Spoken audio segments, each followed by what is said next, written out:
Olá, meu fera, meu aluno, meu querido, você que está nessa luta para o SSA e Enem, nós estamos juntos nessa grande batalha com você. Hoje nós iremos ter uma aula muito especial sobre proteínas, assunto este que cai no SSA e assunto esse que cai associado com os ácidos nucleicos no Enem. Então, com muita dedicação, com muito foco, com muita disciplina e, claro, sem esquecer dos seus objetivos, nós vamos detonar nesta aula. Então, com vocês, proteínas são os compostos orgânicos mais abundantes da matéria viva, ou seja, eles são macromoléculas constituídas de unidades menores denominadas de aminoácidos. Porém, o que são aminoácidos? São substâncias orgânicas que contêm um grupo amino e um radical ácido. Então, se vocês observarem, esse grupo amino, ele está aqui. Observe que são NH2 e um radical ácido, que nós vamos chamar de carboxila. Então, um grupo amino com um grupo ácido será chamado, consequentemente, de um aminoácido. A estrutura das proteínas, muito importante, cai demais na prova. Ela é composta por uma estrutura primária, uma estrutura secundária, uma estrutura terciária e uma estrutura quaternária. O que foi que eu coloquei de mais importante e relevante para vocês? A estrutura primária, ela nada mais é do que a sequência de aminoácidos, aquela sequência que vai formar a proteína propriamente dita, formada de lisina, glicina, leucina, valina, lanina, histamina. Então, são vários aminoácidos. Então, essa sequência, consequentemente, vai ser chamado de estrutura primária. Estrutura secundária está relacionado ao arranjo espacial da cadeia polipeptídica. Então, vejam, se nós temos uma cadeia que forma a estrutura primária, o arranjo helicoidal dessa sequência de aminoácidos será chamada de cadeia polipeptídica. Já a estrutura terciária é quando essa cadeia começa a se enovelar. Então, o enovelamento da cadeia polipeptídica e, consequentemente, a estrutura quaternária vai ser justamente as montagens dessas cadeias polipeptídicas. Seria muito interessante que vocês dessem uma pausazinha nesse vídeo e copiassem isto aí, porque é justamente isso que cai. Uma forma bastante resumida e uma forma bastante pontual sobre a estrutura primária, secundária, terciária e quaternária das proteínas. Então, dá uma pausazinha nesse vídeo e copia essa parte aí, porque ela vai ser muito importante para vocês na hora de se lembrar de uma prova que vai acontecer, seja ela qual for. O que é que nós podemos trabalhar mais sobre um aminoácido? É uma molécula orgânica, formada de nitrogênio, formada de carbono, formada de hidrogênio, formada de oxigênio. Se ela é uma molécula orgânica, então ela está associada ao metabolismo. Então ela contém um grupo amina, que a gente já viu, e um grupo carboxila. E uma cadeia lateral, que é específica para cada aminoácido, ou seja, vai ser esse radical que vai, consequentemente, se agrupar aos diversos tipos de substâncias, formando aí a característica de cada aminoácido. Então, alguns aminoácidos também podem até conter enxofre. Então, dá para imaginar um enxofre em um aminoácido. Os elementos-chave de um aminoácido é o carbono, o hidrogênio, o oxigênio e o nitrogênio. Ou seja, se você pega uma estrutura química apresentando esses 4 elementos, consequentemente, você tem aí uma proteína. Os aminoácidos naturais são os produzidos pelo nosso organismo. Então, o organismo animal é capaz de produzir apenas 12 dos 20 aminoácidos essenciais para a gente. Então, nesse caso, os demais outros aminoácidos importantes para a nossa vida são retirados da alimentação. Já os vegetais são capazes de produzir os 20 aminoácidos. Veja quanta estrutura organizacional tem os vegetais para produzir os seus próprios 20 aminoácidos. Para que as células possam produzir suas proteínas, elas precisam de aminoácidos. Ou seja, nunca vai existir uma proteína sem ter uma organização de aminoácidos. Os aminoácidos são as estruturas formadoras das proteínas. Podemos chamar de unidades formadoras de proteínas. Então tem que ter essa atenção aí. A proteína forma um aminoácido.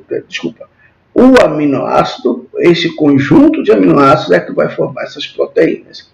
Existem proteínas que têm para mais de 1.200 aminoácidos interligados, enquanto outras proteínas têm pequenas quantidades de aminoácidos. Os aminoácidos, a nível de nutrição, eles são organizados como aminoácidos naturais e aminoácidos essenciais.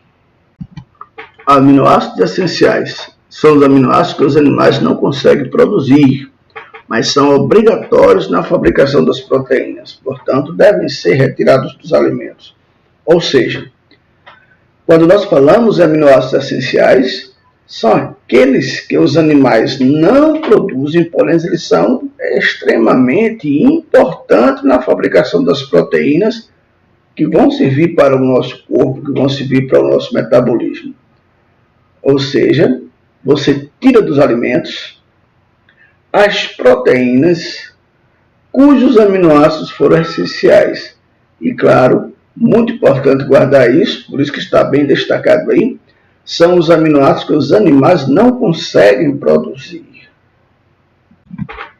Olha lá, o papel biológico das proteínas. No organismo humano existem milhares de diferentes tipos de proteínas e que elas executam as mais variadas e diversas funções metabólicas. Apresenta função estrutural, função hormonal, função nutritiva, função enzimática e função de defesa. Então guarda bem essa ideia que essas funções, todas elas são funções metabólicas e funções que estão relacionadas à atividade orgânica e fisiológica do ser vivo, como principalmente animal e alguns vegetais também. A função estrutural, como a gente pode perceber nesse slide aí, ela tem algumas proteínas que já ouvimos em algum momento dos nossos estudos, como por exemplo o colágeno, proteína de alta resistência encontrada na pele, a miosina e a quitina, que são as proteínas que estão relacionadas à contração muscular, a queratina, que faz a proteção das extremidades encontrada na pele, vai dar uma impermeabilidade na nossa pele. A albumina, muito encontrada na clara do ovo, ela tem uma importância muito grande com a regulação osmótica. O fibrinogênio, uma importância muito grande no mecanismo de coagulação sanguínea. Então, depois você pode dar uma lidinha com mais calma sobre essas proteínas que são tão importantes para a gente. Quanto à função hormonal, muitos hormônios do nosso corpo são de natureza proteica. Então, podemos caracterizar os hormônios como substâncias elaboradas por glândulas endócrinas. Glândulas endócrinas, hormônio, crinas, ação hormonal, que vão agir sobre um determinado espaço metabólico no corpo da gente. A gente tem algumas proteínas muito conhecidas da gente, como por exemplo a insulina, que é encontrada na glicemia do nosso sangue. Quanto à função nutritiva, então, essa variedade de função nutritiva está justamente relacionado à fonte dos aminoácidos. São aqueles aminoácidos que serão essenciais para manter o nosso metabolismo. Então a gente começa a perceber o seguinte, né? que tudo que nós comemos em relação à proteína, o nosso organismo irá quebrá-lo por processo de hidrólise, por outros processos orgânicos, transformando consequentemente em aminoácidos. E esses aminoácidos são os monômeros que serão absorvidos pelo nosso organismo.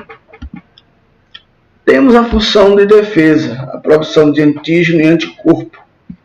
Essa a gente vai ter uma aula muito especial quando nós formos trabalhar a questão de vacinas e soros, e lá a gente vai ter uma oportunidade de explanar mais ainda esse tipo de assunto. Porém, vamos entender, as proteínas que nós vamos introduzir no corpo da gente, como função de defesa, ou ela pode ser uma vacina, ou ela pode ser em forma de soro. Então, a vacina ela vai prevenir a doença, e o soro, consequentemente, que já contém esses anticorpos, essas proteínas em forma de anticorpos, eles vão, consequentemente, curar a doença. É por isso que a gente tem que ter uma aula muito especial nesse sentido sobre isso aí. A função enzimática. Isso é de grande importância para a gente.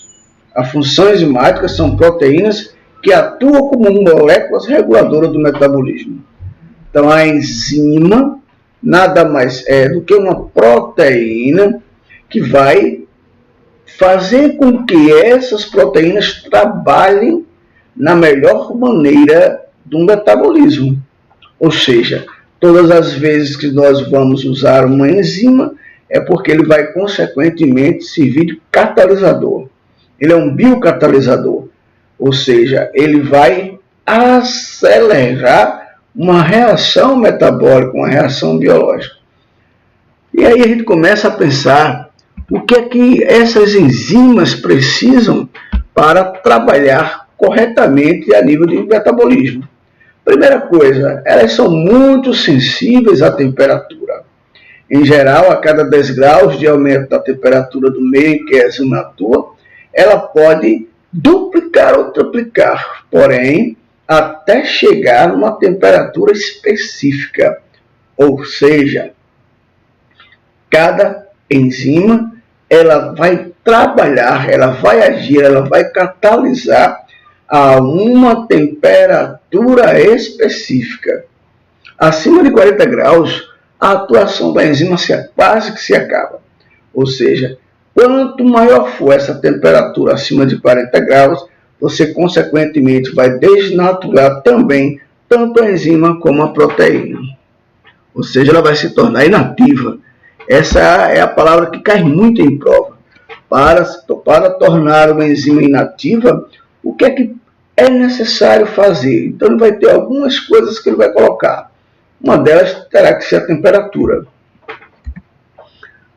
As enzimas também são sensíveis ao pH. Outro momento que a gente precisa pensar bem. Ela precisa de uma temperatura e ela precisa de um pH. A gente já sabe que o pH ela vai do 0 ao 7 e do 7 ao 14. Então essas escalas vão de 0 a 6,5 como ácido e de 7,5 a 14 um pH muito alcalino. Então, algumas enzimas vão trabalhar em meio ácido, outras enzimas irão trabalhar em meio neutro. Não se pode esquecer dessa especificidade. Primeira coisa, temperatura. Segunda coisa, pH. Uma questão que cai muito em prova são os gráficos. Então, temos que ter uma atenção muito importante. Essa atividade enzimática em relação à temperatura. Então, eu tenho aqui a atividade enzimática. A atividade enzimática e, consequentemente, a relação com a temperatura. Então, observem que a 40 graus é o ápice da atividade enzimática e quando ela começa a ultrapassar os 40 graus, essa atividade enzimática começa a cair.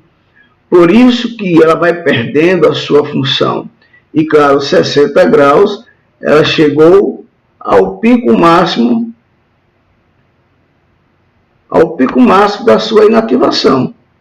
Então, quanto maior for a temperatura, maior será a capacidade de inativação dessa enzima. Observe aqui dois exemplos de enzimas. Eu tenho a pepsina. Veja que o ponto máximo dela de ação ao pH foi 2. Ou seja, essa pepsina, ela funciona em meio ácido. Então, se você pegar essa daqui, ó, pH 7, pitialina, ela vai funcionar em meio neutro. Então, de neutro para um meio alcalino, ela vai, consequentemente, trabalhar bem. Porém, observe o seguinte, né? Que se chegar a mais ou menos aqui 9, ela deixa de funcionar. E se essa pepsina chegar, por exemplo, a 6, ela também deixa de funcionar. Logo, nesse gráfico, nós estamos nos referindo à atividade enzimática em relação ao pH. Isso cai muito em prova, então tenham bastante atenção nisso. Então, para a gente fechar essa ideia das proteínas, vamos ver uma questãozinha. As células animais e vegetais, isoladas de tecidos vivos, podem continuar a crescer in vitro, se os nutrientes e todos os outros fatores necessários à sua sobrevivência, crescimento e proliferação forem corretamente fornecidos. Quando este processo é realizado em laboratório, em condições controladas de temperatura, observa ali agora as questões, ó. Controle de temperatura, de umidade, oxigênio, gás carbônico, ele é chamado de cultura celular. A cultura de células permite que as mesmas funcionem como unidades independentes, similares a micro-organismos, como bactérias e fungos. Estas células, em cultura, são capazes de crescer e se dividir normalmente de forma similar a quando estão crescendo em vivo. Isto se, como dito, os nutrientes necessários foram fornecidos no que chamamos de meio de cultura. Aí ele diz assim, isso aí foi a parte de um documento, né? Aí ele fala, considerando uma cultura celular que teve cortado o suprimento de aminoácidos para o meio de cultura, a célula deixa de sintetizar de imediato. Ficou um pouquinho mais claro, né? Nucleotídeos? Não, o nucleotídeo está relacionado ao DNA e ao RNA. Polissacarídeos está relacionado aos carboidratos. Bases nitrogenadas, as bases nitrogenadas a gente vai ver em um próximo assunto, que são as bases púricas e as pirimídicas. Está relacionado ao DNA e ao RNA. Proteínas, provavelmente, seja a nossa resposta. E lipídios não tem nada a ver com a questão, porque aqui ele fala uma coisa muito importante, que é a questão dos aminoácidos, né? Então, ó, cadê aqui? Ó, primeiro dá uma deixa muito importante, ó. Controle de temperatura, a primeira deixa, não é? Depois ele fala aminoácidos, olha aqui, ó. Então, se ele fala temperatura e aminoácidos, imediatamente nós temos que nos associar às proteínas. Mas vamos ver o que foi que eu coloquei mais uma questão de orientação para vocês. Então, vamos lá. Nesta questão, percebemos alguns dados que facilitam a resposta. Temperatura, umidade e, por fim, a retirada de aminoácido. Retirou o aminoácido, consequentemente, você perdeu a fonte de proteína. Então, quem colocou a letra D está correto e acertou. Meus parabéns, meu fera. Vamos agora para a questão do SSA. Então, substâncias fundamentais para regular o metabolismo celular, as enzimas. Então, a gente já tem que ter de imediato as duas coisas essenciais das enzimas: a temperatura e o pH. Elas são sintetizadas a partir da ação dos genes. Até aí, correto, está perfeito. É correto afirmar que as enzimas, letra A, sofrem desnaturação em temperatura elevada, fenômeno que resulta em moléculas mais eficazes. Então, se ela sofre desnaturação e temperatura elevada, ela consequentemente vai perder sua eficácia. A gente já viu isso. Então, quanto maior for a temperatura, consequentemente menor será a sua ação. Então, letra A está descartada. Letra B. São inespecíficas aos substratos. O que é isso? Não pode ser. As enzimas têm que fazer uma correlação com o substrato. Isso a gente viu quando nós falamos lá naquela parte das estruturas das proteínas e, consequentemente, da estrutura da enzima. Você tem que ter uma relação enzima-substrato. Sem essa relação, não tem como a enzima favorecer a atividade metabólica dessa proteína. Então, letra B está descartada. A letra C. Aumenta a energia de ativação necessária para a ocorrência de uma reação química, facilitando a obtenção de substâncias úteis às células. Então, aí tem um erro, né? Ela vai dizer assim, aumenta a energia de ativação. Então, se ela aumentar a energia de ativação, essa proteína também vai perder, consequentemente, a sua atividade. Então, não pode ser dessa forma. Então, letra C está descartada. Aumentam a velocidade das reações químicas sem a necessidade de elevar a temperatura, porque diminui a energia de ativação. Então, vejam, presta bem atenção nessa alternativa. Ela aumenta a velocidade da reação. Correto. A enzima vai se juntar ao substrato, favorecendo a atividade da proteína. Quando ela diz assim, sem necessidade de elevar a temperatura, se a enzima elevar a temperatura dessa proteína, tanto a enzima como a proteína vai perder a sua atividade. Então, ela vai diminuir a energia de ativação porque aumentou a temperatura. Então, perdeu a energia de ativação, aumentou a temperatura, entra em desnaturação proteica. Provavelmente, essa será a nossa resposta. Observem lá na letra E, que diz assim, tem atividade controlada pela temperatura do meio. Até aí, perfeito. Independente das concentrações do substrato, e do pH existente. Então, está completamente errada essa alternativa E. Então, o que foi que eu coloquei mais aí? As enzimas são moléculas proteicas, né? Quase sempre de natureza proteica, que atua reduzindo a energia de ativação e aumentando a velocidade das reações metabólicas. Então, quem colocou a letra D, chegou à resposta. Perfeito, gente? Então, valeu nessa aula, foi muito interessante sobre proteínas, é um assunto que cai muito nas provas e vocês precisam apenas dar uma releitura nesses slides. Então, para os meus alunos, para os meus coleguinhas, para os meus feras, ok, meu povo.